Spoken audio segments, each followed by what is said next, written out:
Zee studio प्रस्तुत Jhankar films निर्मित रुबाब हा मराठी चित्रपट प्रस्तुत लेखक आणि दिग्दर्शक शेखर बापू रणखांबे, निर्माते संजय जनकर आणि गौरी जनकर, प्रेझेंटेड बाय उमेश कुमार बन्सल आणि ववेस जानवलेकर यांचा हा मराठी चित्रपट सांगलीकरांच्या मनोरंजनासाठी 6 फेब्रुवारीपासून विजयनगर येथील चित्रपटगृहात सलग आज 5वा आठवडा सुरू आहे.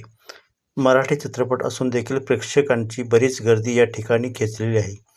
यावेळी मुलाखत देताना संपादक मोहम्मद अत्तार यांच्या नवमहाराष्ट्र न्यूज 10 न्यूज चॅनेलमध्ये मुलाखत देताना नीता पाटील बरोबर प्रस्तुत लेखक आणि दिग्दर्शक शेखर बापू रणखांबे यांना हा चित्रपट काढताना काय अडचणींना सामोरे जावे लागले त्याबद्दल आपले त्यांनी मनोगत व्यक्त केले. झी स्टुडिओ प्रस्तुत झणकर फिल्म निर्मित रुबाब हा चित्रपट सांगलीकरांच्या भेटीसाठी 6 फेब्रुवारी या दिवशी आलेला आहे. सलग 5वा आठवडा या ठिकाणी चित्रपटाचा चालू आहे. मराठी चित्रपट असून देखील बरीच गर्दी या चित्रपटाने या ठिकाणी खेचलेली आहे. आपल्यासोबत चित्रपटाचे लेखक व दिग्दर्शक शेखर बापू रणखांबे हे आहेत. हा मूवी काढताना, हा चित्रपट काढताना त्यांना काय अडचणींना सामोरं जावं लागलं या सगळ्या बाबतीत, आणि लेखन करताना विशेष म्हणजे त्यांचे जे वेगवेगळे संवाद आहेत तर ते खूप म्हणजे फेमस झालेले आहेत. तर त्यांना हे डायलॉग कशा पद्धतीने सुचले आणि हा नेमका चित्रपट कशावर आधारित आहे हे आपण त्यांच्याकडून थोडक्यात जाणून घेऊया. सर नमस्ते. नमस्ते मॅम. माझं नाव शेखर बापू रणखांबे आणि मी याचा लेखक आणि दिग्दर्शक आहे. यस सर, तेच आम्हाला हे विचारायचं आहे, हा जो रुबाब म्हणजे हे नाव पण एकदम रुबाबदार आहे, तर ते कसं सुचलं की रुबाब हे नाव द्यावं? आणि दुसरी गोष्ट काय आहे, थोडंसं हटके वाटतंय, नाव पण हटके वाटतंय आणि चित्रपटसुद्धा हटके वाटतंय, तर त्याच्याबद्दल आम्हाला थोडक्यात सांगा आपण. रुबाब हे खरं तर आपण नाव वेगवेगळ्या ठिकाणी ऐकलेलं आहे याच्या अगोदर. म्हणजे एक बैल रुबाबदार असतो, एखादी गाडी रुबाबदार असते, माणूस असतो. तर रुबाब हा शब्द वेगवेगळ्या ठिकाणी वापरलेला आहे, पण हा प्रेमाचा रुबाब आहे. आणि तो नेमका काय आहे खरं तर थिएटरमध्ये आल्यानंतरच कळतं. आणि हे जे टायटल आलेलं आहे ते ठेवायचं म्हणून असं नाही ठेवलं, ते त्या गोष्टीमध्येच आहे. म्हणजे ह्या फिल्ममध्येच ते आपसूक आलेलं टायटल आहे. आणि ते साऊंड खूप चांगलं करते. मला वाटतं की फिल्मचं कुठल्याही ज्यावेळेला टायटल आपण ठरवतो तर ते काहीतरी पॉझिटिव्ह आणि साऊंड चांगलं केलं पाहिजे. आणि ते या बाबतीत आहे, रुबाबच्या बाबतीत झालेलं आहे. आपण पाहतोय की आत्ताच्या या म्हणजे सध्याच्या ह्या ज्या आभासी दुनियेत प्रेम वगैरे ह्या ज्या संकल्पना आहेत त्या एकदम गौण ठरलेल्या आहेत. प्रत्येक माणूस एक करिअर म्हणा किंवा जिथल्या तिथं काहीतरी करा आणि ते सोडून जावा.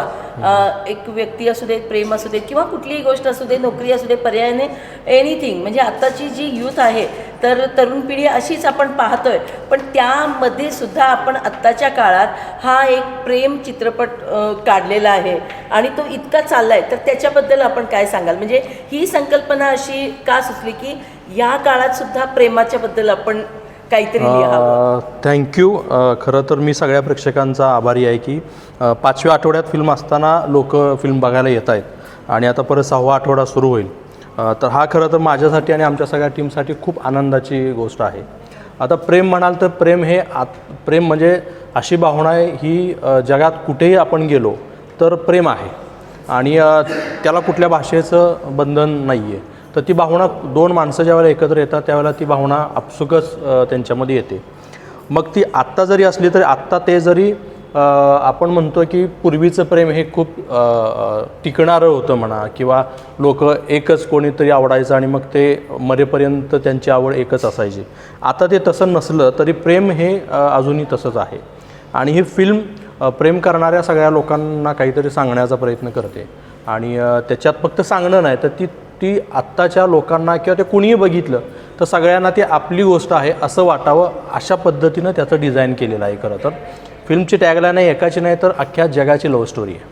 आणि त्यामुळे मला वाटतं की तशी जगाची लव्ह स्टोरी जसं मी म्हणतो आहे तर तसंच ते लोकांना आपली लव्ह स्टोरी वाटते, ती कनेक्ट होती. आणि म्हणून आज हिचा 5वा आठवडा सुरू आहे या सिनेमाचा आणि हा पुढं असाच वाढत जावं. आम्ही असं ऐकलं आहे की सैराटपेक्षा सुद्धा रुबाब चित्रपट खूप छान आहे असं प्रेक्षकांचे रिव्ह्यूज आम्ही ऐकलेत. बरेच जण तसे म्हणाले. तर यामध्ये वेगळं काय आहे?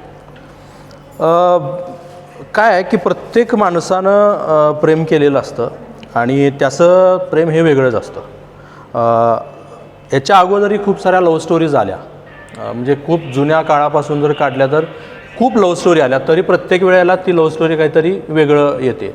आणि मला असं वाटतं की प्रत्येक 10 वर्षानंतर काहीतरी नवीन येत असतं.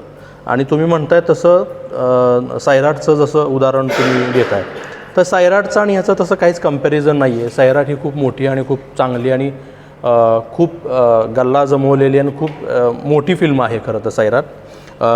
सैराटसारखं जरी ह्या सिनेमाला यश नसलं तरी किंवा सैराटसारखी गर्दी जरी नसली समजा सुरुवातीच्या काळामध्ये, तरी ही फिल्म वेगळी आहे म्हणूनच ही 5व्या आठवड्यापर्यंत चालली आहे. ही जर फिल्म त्यासारखीच असते, म्हणजे ह्याच्यामध्ये कुठल्याही प्रकारचं कास्टिझमचं नाही आहे किंवा ह्याच्यात कोणाचा विरोध आहे असं काही नाही आहे, कोणी विलन नाही आहे या फिल्ममध्ये. तुम्ही बघाल तर परिस्थिती आणि माणसंच एकमेकांचे विरोधक आहेत, ह्याच्यामध्ये विलन नाही आहे फिल्ममध्ये. त्यामुळं त्या फिल्मशी कंपॅरिझन होऊ शकत नाही असं मला वाटतं. ती वेगळी फिल्म आहे, रुबाब हा वेगळा आहे. आणि ही तुम्ही बघितल्यानंतर तुम्हाला अजून जास्त, म्हणजे ज्या ज्या लोकांनी बघायचं राहिले तर त्यांनी हा सिनेमा बघितल्यानंतर अजून जास्त कळेल की अरे हे खूप काहीतरी वेगळंच होतं, हे खूप काहीतरी वेगळं आहे आणि इंटरेस्टिंग आहे. तर हे होते रुबाबचे लेखक आणि दिग्दर्शक शेखर रणखांबे यांच्याकडून आपण थोडक्यात पण अतिशय चांगली अशी चित्रपटाबद्दलची माहिती घेतलेली आहे. आत्ताच्या काळात देखील प्रेमसंबंध असावेत, पण ते टिकणारे पण असावेत किंवा ते टिकणारे असतात, हाच एक संदेश या चित्रपटातून दिला गेलेला आहे. आणि प्रेक्षकांनी नक्कीच, ज्यांनी पाहिलेले नाही त्यांनी आवर्जून हा चित्रपट पाहावा. सांगलीकरांसाठी ही एक संधी आहे, तर त्याचं त्यांनी नक्की सोनं करून घ्यावं.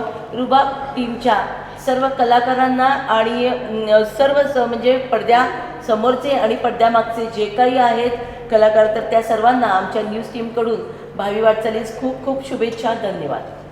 थँक्यू. मला फक्त एक ॲड करायचं, म्हणजे उलटं झालं आहे की हा चित्रपट जास्त स्त्रियांना आवडतोय किंवा त्यांच्या पालकांना, मुलांच्या पालकांना हा चित्रपट आवडतोय आणि ते आपल्या मुलांना घेऊन येत आहेत, मुलींना दाखवायला की हा चित्रपट बघणं किती महत्त्वाचं आहे. आणि त्याचं ते म्हणजे आम्ही जसं प्रमोट केलं त्याच्या उलट करत आता रिव्ह्यू लोकांचे आहेत. म्हणजे आणि वेगळा संदेश किंवा त्यामधली डेप्थ जी आहे तर ती पालकांना समजते आणि त्यांना असं दाखवायचं की बाबा या पद्धतीनं केलं तरी तुम्ही अशा पद्धतीनं लाईफ पार्टनर हुडका किंवा म्हणजे की पालकांना ह्याचं महत्त्व पटलेलं आहे रुबाबचं, की हा चित्रपट आपल्या मुलांना दाखवणं किती गरजेचं आहे.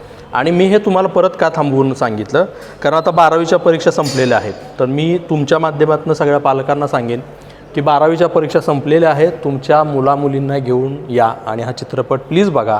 काहीतरी तुमच्या मनातलं तुम्हाला तुमच्या मुलांना सांगू वाटणारं किंवा मुलांना तुम्हाला काहीतरी सांगू वाटणारं ह्या सिनेमात आहे, ते तुम्ही बघायला हवं आणि प्लीज बघायला या. थँक्यू.